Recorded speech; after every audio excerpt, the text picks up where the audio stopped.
Hey guys, welcome back for the final video in the Auge series, the painting.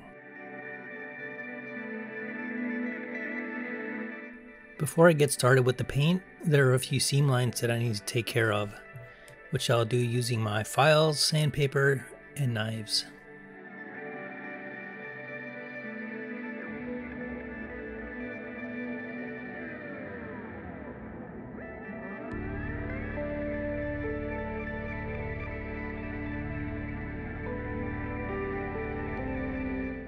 These parts have a gap along on the bottom.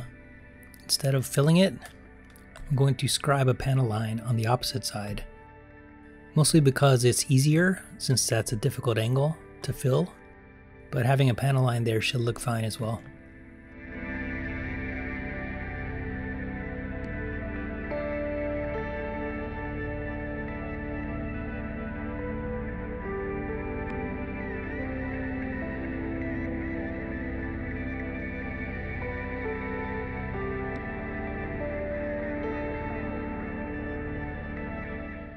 For some reason, both of these parts have a hole where I cut it out.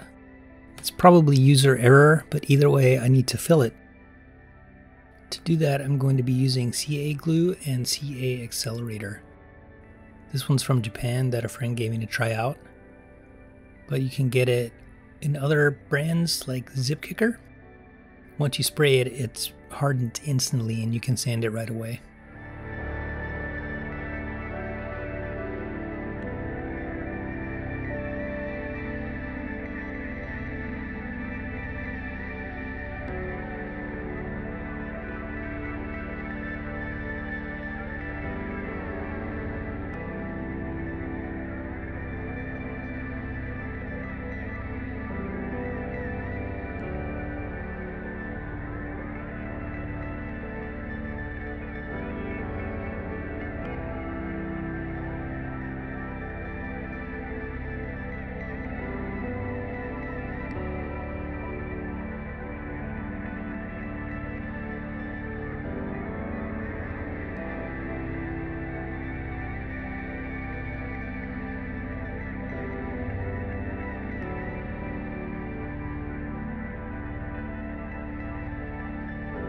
Always inspect your parts after you prime them for problems.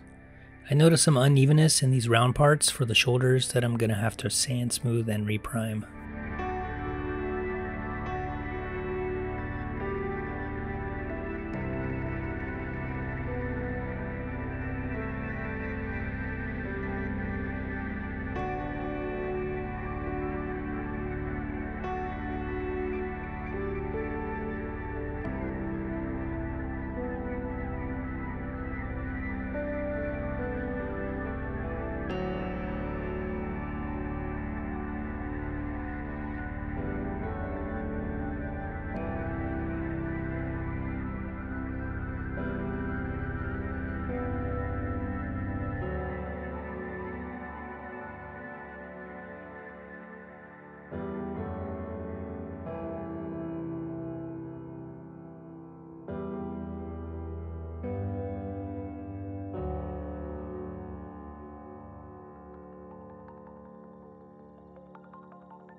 Gaia paints are nearly impossible to get in the US, so I'm substituting this metal color with Mr. Color Super Iron.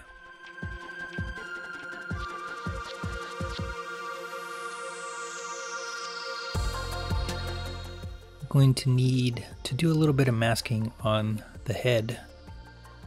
These side parts have multiple colors, as well as the front mask.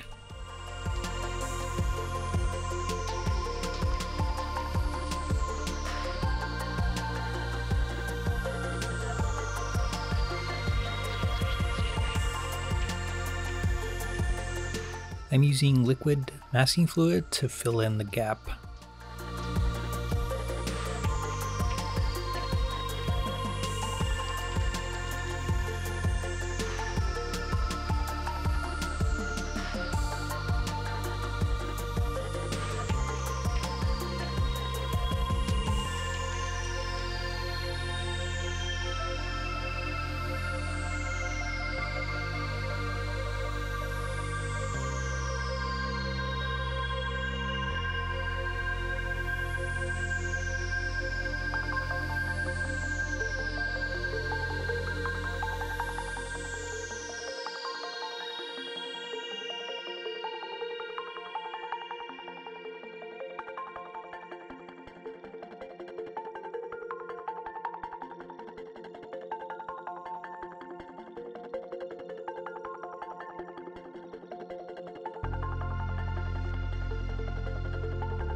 The manual calls out a Gaia virtual on paint for mixing the frame color, which is worse than normal Gaia paint for availability in the US. So I made a custom mix with Mr. Color paints. I think it turned out pretty close to the official photos.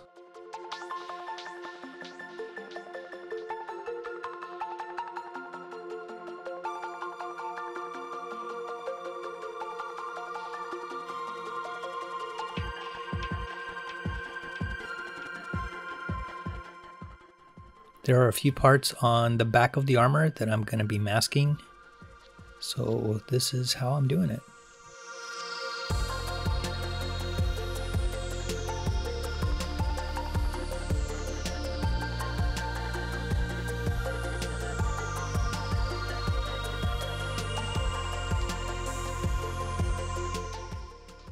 So I made a custom mix with Vallejo paints to match the frame color. At this point, I decided to hand paint the rest of the back of the armor, the parts that won't be too visible, because masking it was turning into a difficult chore because of weird angles and shapes. It was probably just as time consuming as masking because I had to do multiple layers, but I think it was easier and it looked great after the final top coat.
The Fatima cockpit uses a transparent paint and needs a silver undercoat. The manual calls for clear green for the main color, but in official photos it looks more blue, so I'm going to use clear blue instead, along with the fluorescent blue-green Gaia. I think the color looks pretty spot on. Here's another uneven spot that I found when inspecting the parts. I'll sand it smooth and then it'll be ready to repaint.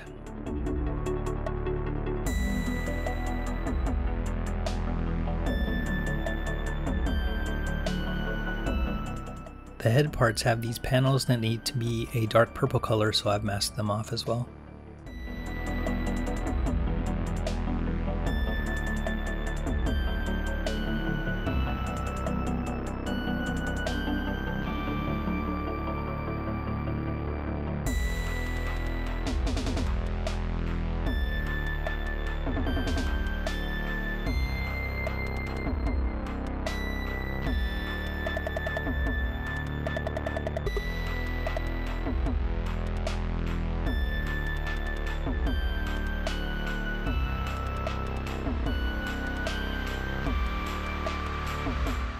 It wouldn't be a bhop build without some problems. Somehow the paint got a dent in it, even after curing for 24 hours. While trying to fix it, I messed up some other parts, so I stripped the head to redo it completely. All just part of modeling. Then I started noticing a few other parts that had some little spots like this to fix. Something to do with the white pearl, and it was an ongoing problem throughout the entire build. But it just took some repainting.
When in doubt, always check the manual. I'm glad Volks put these color photos in there.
For the eyes, I'm using Gaia Fluorescent Red, which is a transparent color, So it'll need a white base, which I'm going to paint with Vallejo.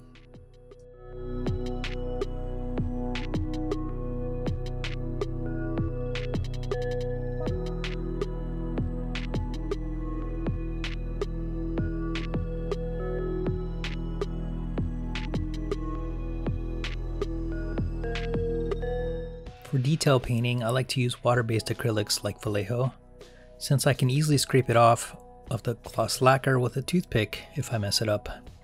It only really works on gloss surfaces though. If you try it on a flat surface, it'll stick to the paint. But with this technique, you'll also need a top coat to seal it in.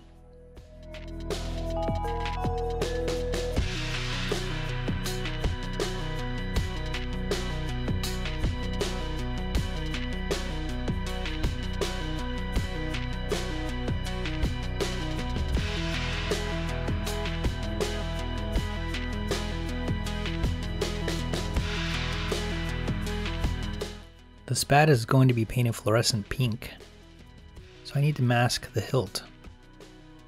But it has a curved surface where the hilt meets the blade, so I'm using masking fluid to fill in that little area, and then I'll tape the rest.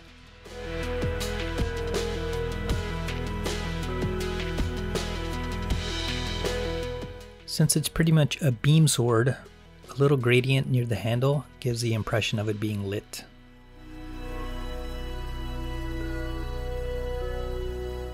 I'm using a dark gray panel line wash on the white parts. I tried using the light gray that you see on the left, but it was too light for my taste.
This wasn't mentioned in the manual, but I like to add little details like these hydraulic pistons, and I'm just painting it with enamel chrome. You could use other types of chrome, but this isn't a very visible part, so I thought the enamel would be fine.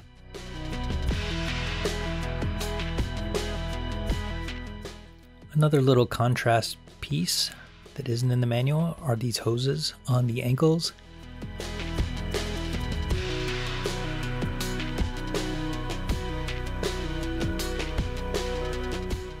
As well as these binder parts, and I'm just using a Vallejo gray color to paint it on.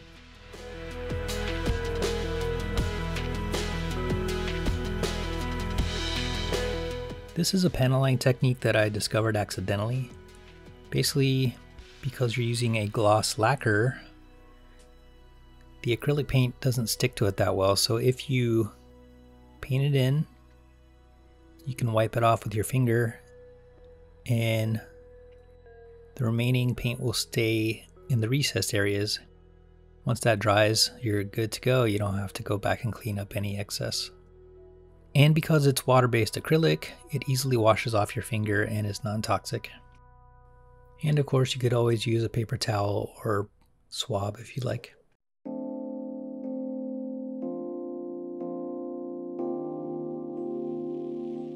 For the areas my finger can't reach, I go back to the panel line wash.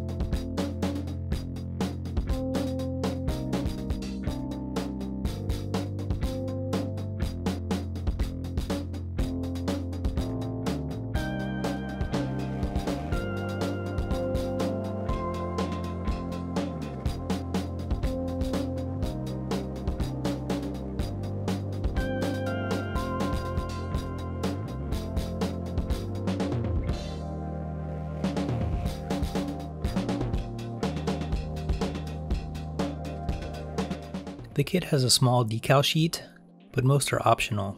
You can either paint it or use the decals. I've painted most all of them, like these head pieces. And these are the hand and leg parts, as well as the Fatima cockpit. But there is one that you'll need to add, and it's this Japanese script.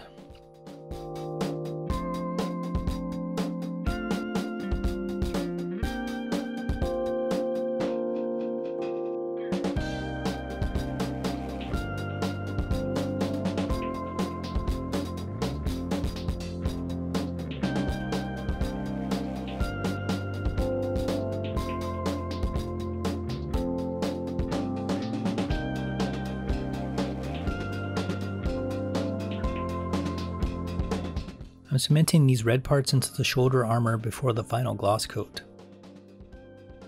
I recommend applying the cement from the holes in the back so there's less chance of messing up the paint on the front.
When I was clear coating the parts, I remembered these shoulder parts have a seam that needs filling.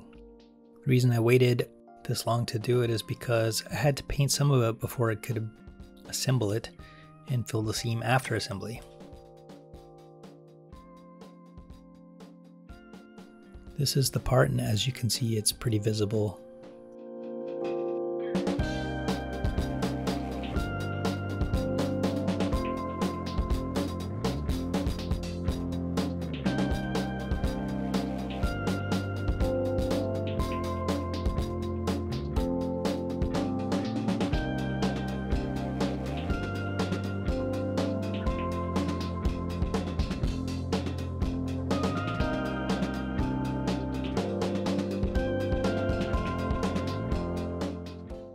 After gluing everything, there's still a slight gap that's going to need to be filled. And once that's taken care of, it's just a quick touch-up. Since I'll be sanding around the painted frame parts, I'm going to cover it with masking tape to give it a little bit of protection.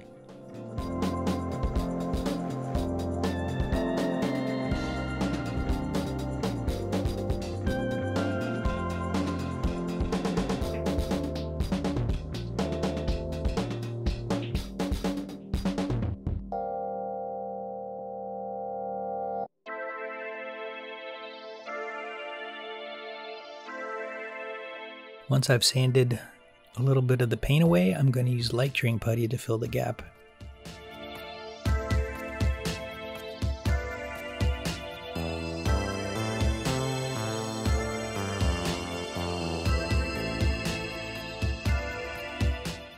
After a few minutes, the light curing putty is hardened and I'm able to sand it smooth.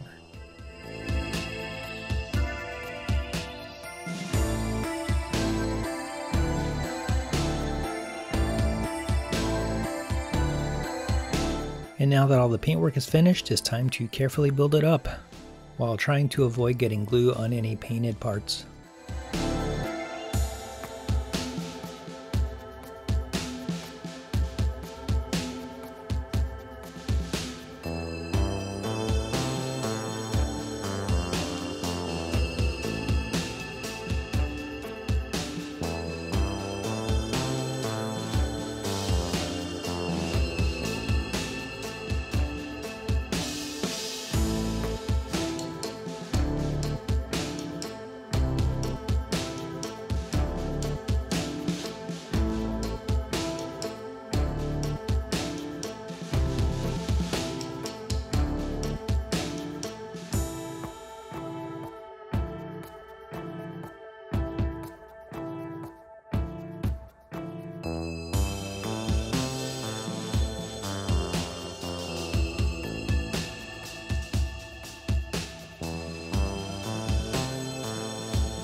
Don't forget that some parts are directional and have left and right sides.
Since I'm using the fixed pose legs, I had to figure out the best way to construct them without ruining my paint job.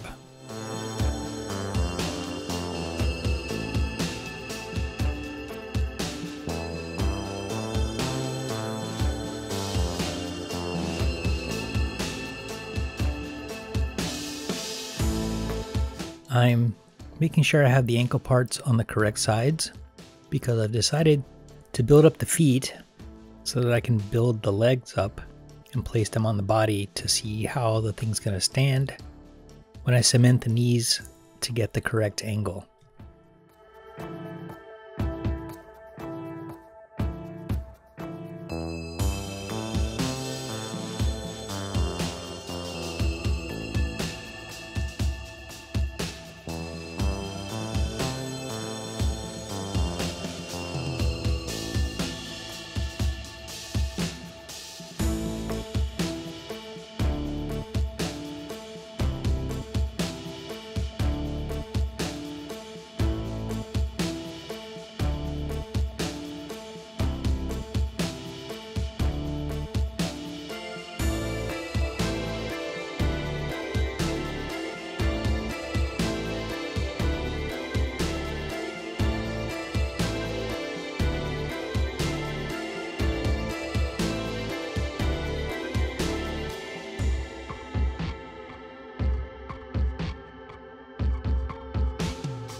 Once the legs are stuck on, I can see that the knees will be cemented in the fully forward position. That was easy.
Because I pre-built the ankle armor to fill the seams, I have to insert these parts differently from the manual to prevent the seam from breaking apart, but I'll show you how I did it.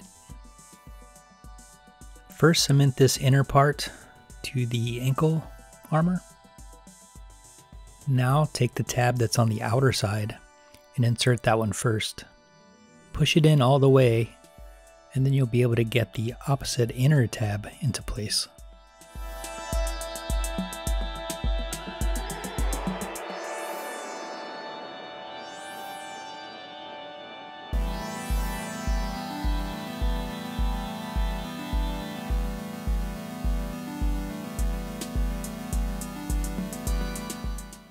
Once the two sides are in place, you can push in the front center tab. No glue is necessary for this piece. Just be careful when you do it so that you don't crack the seam open.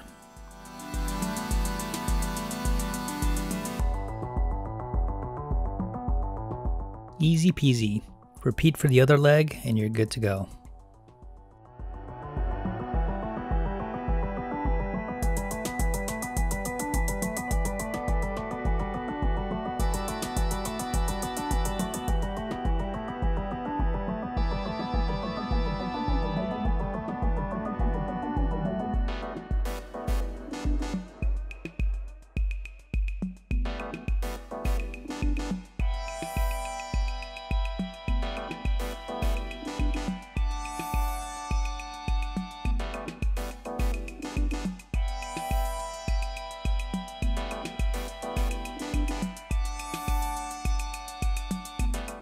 The toe armor parts are side specific, so be careful of the angle that you glue them.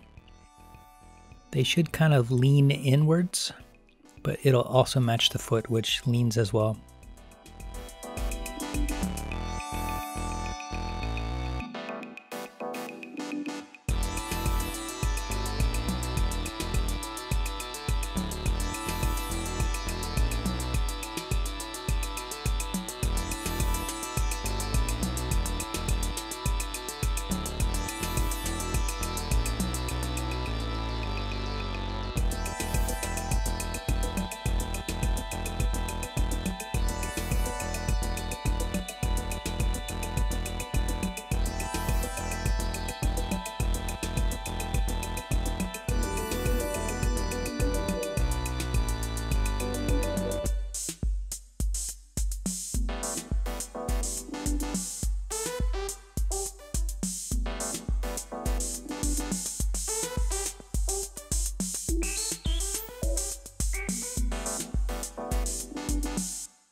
These claw-like parts on the shoulders were extremely difficult to snap into place.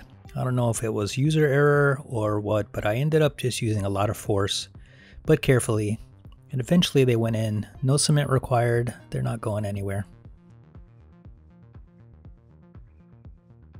When I did the pre-build of this kit, these parts felt kind of difficult to get on, but this time I realized that if you kind of stretch them apart a little, they slide on pretty easily.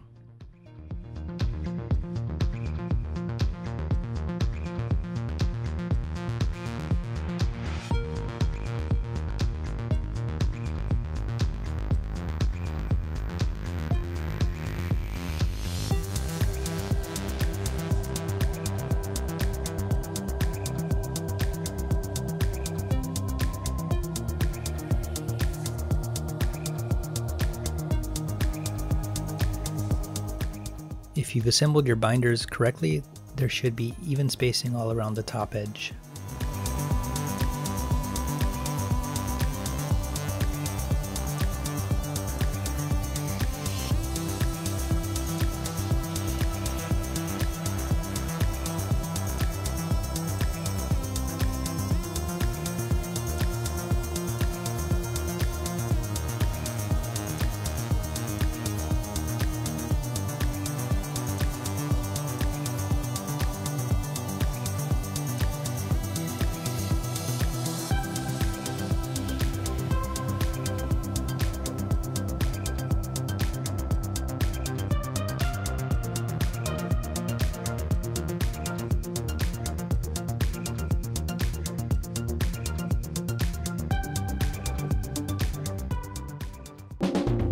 Finished piece.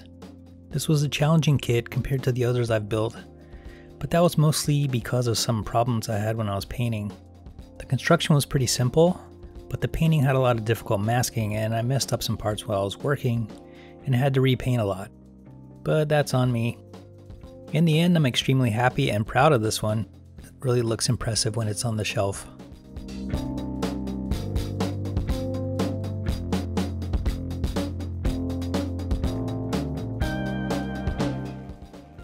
Hope you enjoyed this video, and hopefully it'll be helpful if you plan to build your own. And as always, thanks for watching.